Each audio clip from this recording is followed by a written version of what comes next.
Bine v-am găsit, dragii mei din Zodia Săgetător, oriunde v-ați afla. Bine ați venit tuturor pe canalul meu, Tarot Flor de Lot, numele meu este Nina și ca de obicei mă bucur să vă am alături atât pe dragii mei abonați, cum de asemenea și pe cei care poate sunteți pentru prima oară aici pe canal. Azi voi face lectura generală pentru luna aprilie a acestui an 2025, așa că toți cei care aveți Soare, Lună, Venus, ascendentul în Zodia Săgetător, atunci această lectură este de asemenea și pentru voi. Desigur, dragii mei, nu trebuie să uitați un aspect important și anume faptul că voi vă construiți propriul viitor, așa că vă rog din suflet să luați decât acele mesaje care rezonează cu voi, iar restul lăsați-le să zboare în univers, pentru că sigur sunt pentru alte energii, pentru alte persoane care într-o mai mică sau mai mare măsură au o legătură cu Zodia Săgetător. Și așa cum v-am obișnuit, cei care mă urmăriți de ceva vreme, voi extrage câte o carte pentru fiecare săptămână a lunii aprilie din acest minunat oracol al frunzelor de ceai. Și haideți să vedem ce vine pentru dragii mei din Săgetător în luna aprilie. Să vedem așa o imagine de ansamblu a acestei luni aprilie. Trebuie să vă spun că luna aprilie vine cu o conotație destul de importantă din punct de vedere astrologic. Avem, începând cu data de 7 aprilie, Mercur iese din retrogradare. Asta înseamnă că încet, încet se va îmbunătăți comunicarea, stările astea de tensiune pe care probabil că mulți dintre voi le-ați resimțit în ultima perioadă. Haideți să vedem. Prima săptămână vine cu un scaun gol. Ce înseamnă asta? Că cineva iese din viața voastră. La modul cel mai simplu, în principal este vorba de o energie, de o persoană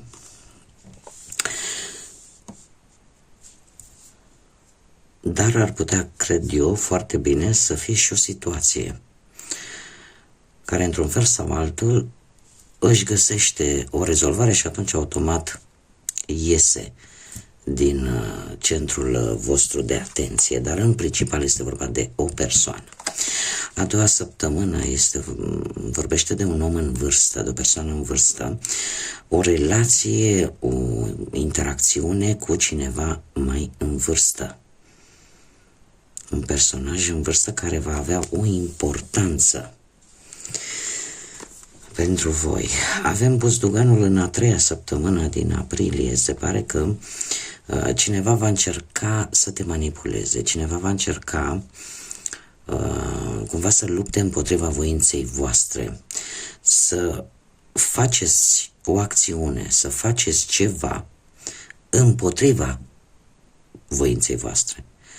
Da? Va încerca o manipulare, mai pe scurt. Avem Omida în a patra săptămână din aprilie, care îmi vorbește de anumite lucruri care nu sunt tocmai ceea ce par. Și sfârșitul lui aprilie pentru voi, dragilor, vine cu o schimbare importantă. Această carte, în special, mie îmi dă senzația că va fi, în afară de faptul că va fi o schimbare importantă, dar va fi o schimbare foarte surprinzătoare în mod plăcut pentru voi. Haideți să vedem ce ne spune și tarotul. Ce vine pentru dragii mei din Săgetător în luna lui aprilie? Pe plan profesional, financiar și sentimental, atât pentru cei care vă aflați într-o relație, cum de asemenea și pentru cei care sunteți singurei, din păcate. Sau din fericire, cine știe. Bun. Dragii mei, pe plan profesional,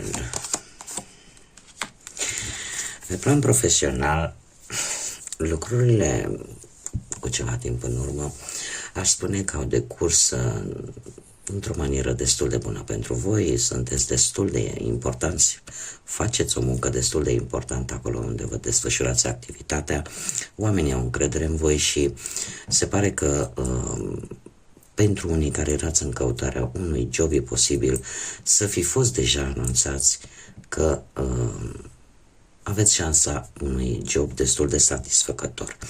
În prezent avem acest 4 de monede care îmi vorbește de, pentru unii dintre voi, de un loc de muncă stabil sau o situație profesională destul de stabilă, chiar dacă nu prea vă place vouă așa de mult activitatea în locul respectiv, dar vă asigură o anumită stabilitate financiară și până la urmă cam asta este situația pentru unii dintre voi, vă complaceți, ca să zic așa, în această situație. La alții, acest 4 de monede îmi poate vorbi de a găsi un job destul de bine plătit, dar, cum am mai spus, să nu prea vă placă vouă în mod deosebit activitatea respectivului loc. Aprilie vine cu Marea Preoteasă. Și eu aș spune că luna lui aprilie trebuie să aveți totuși un pic de grijă să nu răspundeți unor anumite provocări venite poate din invidie sau anumitor bârfe, încercați să nu participați la ele, pentru că toate aceste lucruri cumva vă pot aduce, cum să zic eu, mici tensiuni. Pe de altă parte, tot Marea Preoteasă vorbește de niște surprize care pot veni în viața voastră. Niște surprize care eu aș zice că nu vor fi chiar atât de rele. Și eu zic că se leagă foarte mult de această carte, care de asemenea ne vorbește de schimbări. Schimbări surprinzătoare, de asemenea îmi apar și pe partea profesională. Ca și date importante de-a lungul lunii aprilie, aș spune 4, 12, 21 și 10. Da? Sau poate aceste numere cumva au vreo altă conotație importantă pentru voi. Haideți să vedem pe plan financiar. Pe plan financiar, dragii mei, dragi, ați avut cu ceva timp în urmă, cu acest 3 de cupe posibil, planul ăsta al banilor a fost destul de mulțumitor. E posibil ca unii dintre voi să fi cheltuit ceva pentru bunăstarea voastră personală. Cumva, chiar dacă nu ați exagerat, v-ați cumpărat, probabil ați achiziționat ceva pentru voi, pentru uzul vostru personal. Nu știu, poate să fie obiecte de vestimentație, de încălțăminte, de, nu știu, ceva care pentru voi era important și era ceva strict la nivel personal. Dar, în special, ați avut o perioadă destul de stabilă. Adică nu ați exagerat. În prezent avem acest 10 de bâte, un 10 de bâte care mie îmi spune că în acest moment există o mică presiune pe finanțe. E posibil să fie apărut vechi datorii sau să fie apărut niște cheltuieli neprevăzute. Cert este că încercați din răsputeri și în acest moment să vă organizați mai bine, să fiți un pic mai să echilibrați cumva partea asta financiară, chiar dacă de multe ori vă supraîncărcați de toate aceste lucruri și cumva parcă o faceți în detrimentul propriei voastre stări, atât fizice cât și psihice. Luna aprilie, foarte interesant, vine cu justiția. Nu știu dacă Zodia Balanță are ceva de a face cu viața voastră financiară, dar după cum bine ne vedem, avem și luna aprilie, chiar pe această poziție care reprezintă luna aprilie. Justiția îmi spune că e posibil ca unii dintre voi să vreți să investiți în ceva pe termen lung. E posibil să vă vină chiar și o lovitură de noroc, e posibil poate să recuperați niște bani sau o plată extra, să primiți o plată extra Iar pentru alții, de asemenea, vorbim de justiție, deci putem vorbi chiar de o sentință judecătorească, ceva legat de o moștenire, da, de niște documente, probabil, care să aibă o legătură cu partea financiară. Dar din câte vedem aici, e posibil ca într-o anumită situație legată de bani să se facă în sfârșit dreptate într-un anume fel. Indiferent că vorbim de dreptate terenală, da, cu justiția noastră, a pământenilor, sau o justiție divină. Ca și date importante din punctul ăsta de vedere financiar, avem data de 5, de 6 și de 7, chiar și data de 4, în mod special. 4 și 5 mie mi-apar date importante.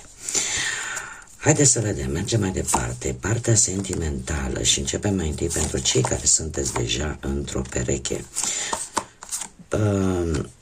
Dragilor, e posibil ca unii dintre voi să fi început relația undeva în iarnă, mai precis poate în luna decembrie pentru unii dintre voi.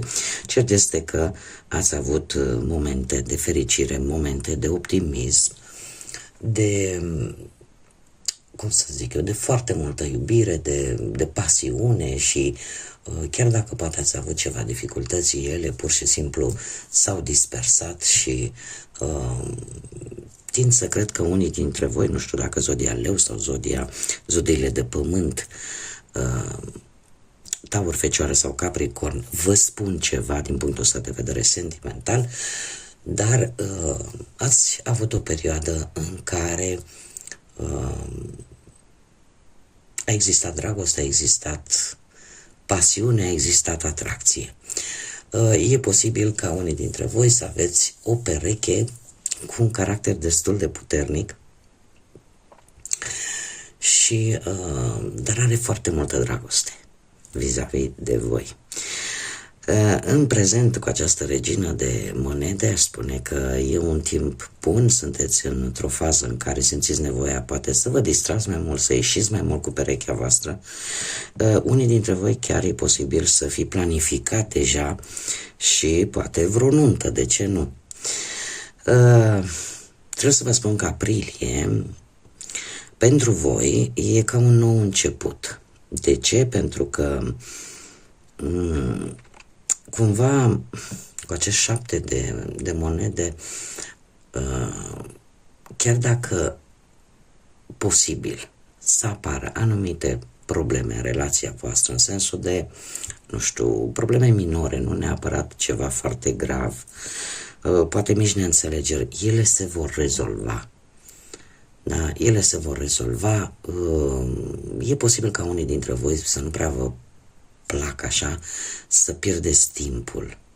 Să pierdeți timpul poate cu lucruri în care nu vedeți voi rezultate, sau poate aveți o anumită teamă de a nu da greș sau de a nu face ceva rău. Da? Și lucrul ăsta vă face să vă pierdeți oarecum un pic răbdarea, să fiți poate mai impulsiv, dar indiferent ce situații un pic tensionate ar putea apărea în relații, ele se pare că își vor găsi o rezolvare și vă trebuie foarte multă răbdare. Da? Cumva rezultatul răbdării voastre va fi foarte mulțumitor pentru voi și pentru relația voastră în mod special. Aș mai avea ceva de spus vis-a-vis de această regină de monede, și anume faptul că e posibil ca persoana dragă vouă să fie o persoană care să țină foarte mult la siguranța relației, la prosperitatea materială, nu, a relației. Și atunci e posibil să vă facă și o mică surpriză. Da? Și să petreceți așa mai mult timp împreună.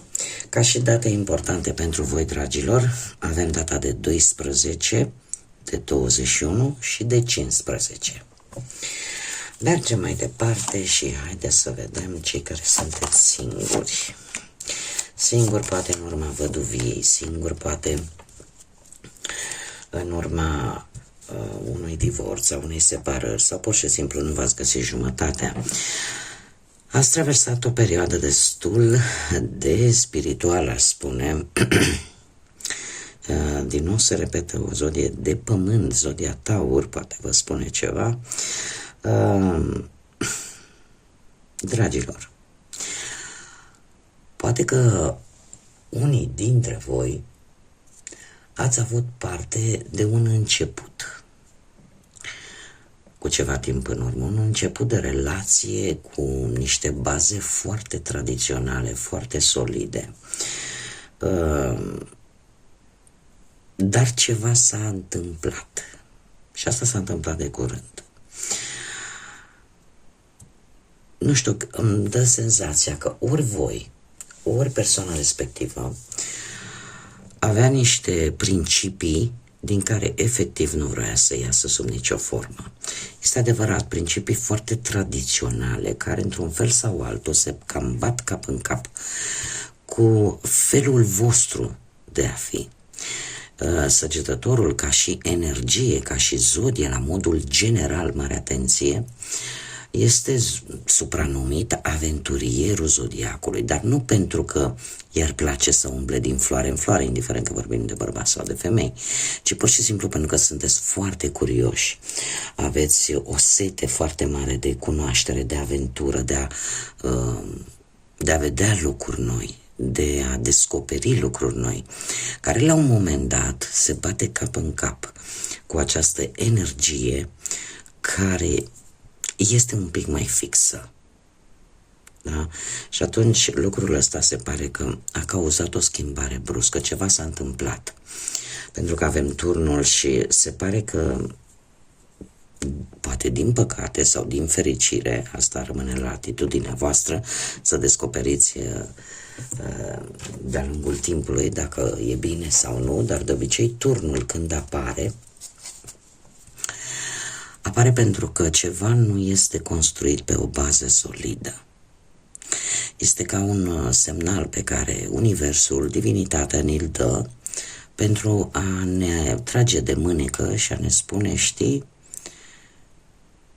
nu, ceea ce tu vrei să construiești deja se clatină, nu are o bază solidă.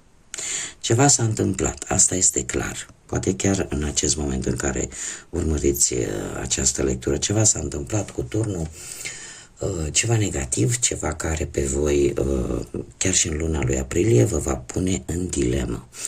Cu acest doi de spade, aș spune că poate mulți dintre voi încă mai există niște probleme la nivel intern, niște, cum să spun eu, va trebui să luați o decizie destul de dificilă în care parcă responsabilitatea acestei decizii vă induce o stare de teamă sau vă gândiți foarte mult la consecințele deciziilor voastre. Apare acea necesitate de-a lungul lui aprilie de a avea cumva o înțelegere, de a găsi cea mai bună formă. De obicei, doiul de spade îmi vorbește de un blocaj. De ce? Pentru că partea rațională, partea logică vă spune un lucru și partea asta sentimentală parcă vă spune altceva și ca și cum ai zice, parcă nici nu vreau să aud și nici să văd. Ceva de genul ăsta. E ca și cum nu ai vrea să scadă în spinare luarea acestei decizii. Și ia stați așa un pic să mai luăm o carte. Dar să știți că o veți lua. Într-un final o veți lua pentru că și se va completa. Un cerc se va completa. Asta ce înseamnă că cu acest cavaler de bâte, pentru că vă poate foarte bine reprezenta și pe voi fiind un semn de foc, eu aș spune că ori apare un personaj tânăr care te poate atrage, poate chiar la locul de muncă și asta îți va ușura oarecum luarea deciziei sau pur și simplu vei vedea mult mai clar dacă e doar o iubire trecătoare sau într-adevăr poate deveni ceva serios. Ce pot să vă spun este că acest personaj este un personaj posibil mai în vârstă decât voi și care, poate din păcate sau din fericire, am mai spus pentru voi, nu există un punct în care nu, acolo se zguduie ceva, acolo nu dă cum trebuie.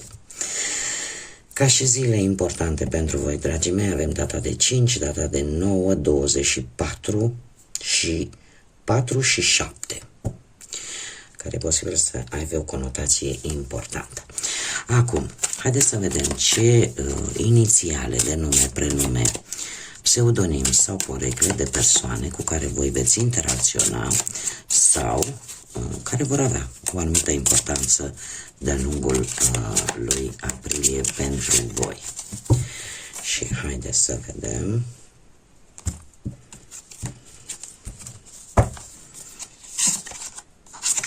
Și avem litera S, litera E, litera H, încă o dată se repetă litera E, litera M,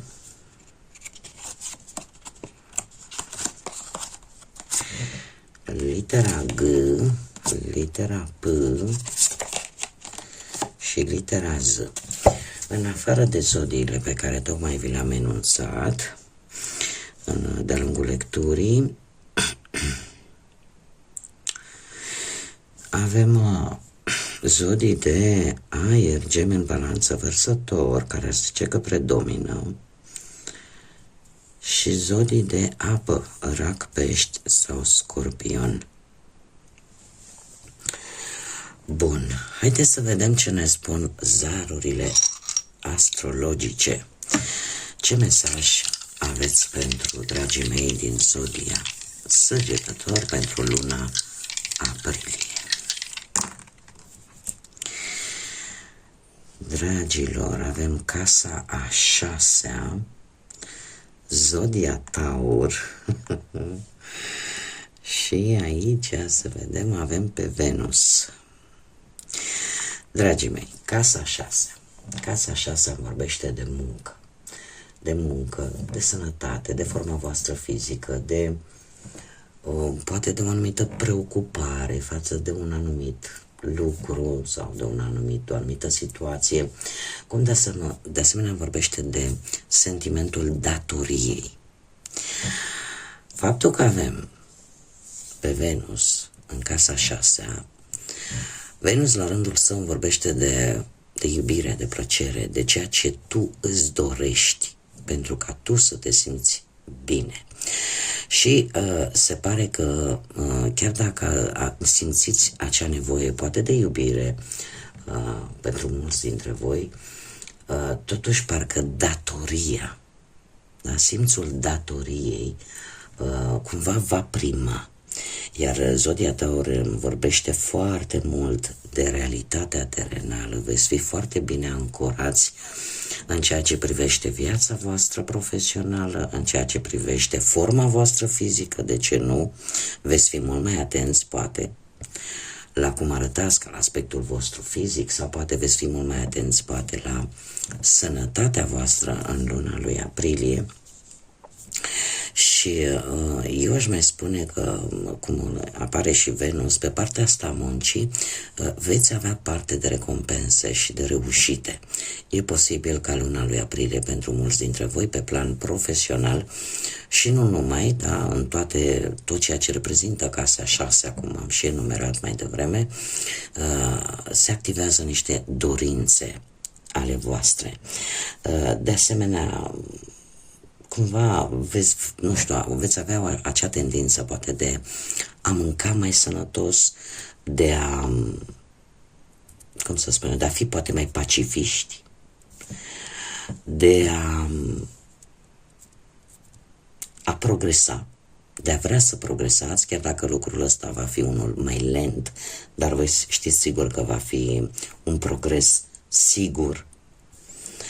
Și reușitele pe care voi le veți avea de-a lungul lui aprilie vor fi foarte bune, foarte reale și pe o lungă durată. E adevărat că e posibil ca luna aprilie pentru voi, dragii mei, să posesiunile și banii să fie o prioritate. Și în ceea ce privește foarte mult, cum am mai spus, aspectul vostru exterior. Haideți să vedem ce mesaj are Universul pentru voi, dragilor, de-a lungul lui aprilie. Pentru dragii mei din Săgetător, un mesaj, te rog, pentru luna aprilie.